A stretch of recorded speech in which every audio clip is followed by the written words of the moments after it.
tignan mo ako mabuti. Ako si Jose, ang kapatid na nawalay sa inyo ng matagal na panahon. Nagbago na ako. Siya si Jose. At ngayon alam ko na ganun din kayo.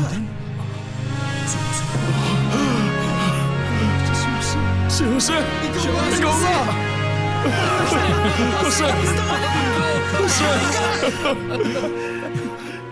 Patawarin mo kami sa lahat ng ginawa namin sa iyo.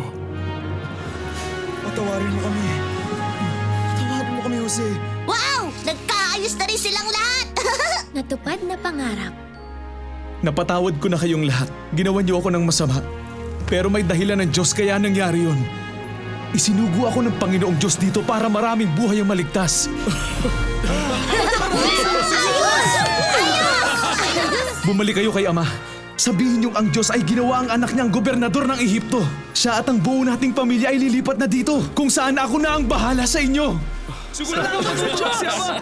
Walang natupad sa mga plano ko para kay Jose. Pero masigit na maganda pa yung nangyari.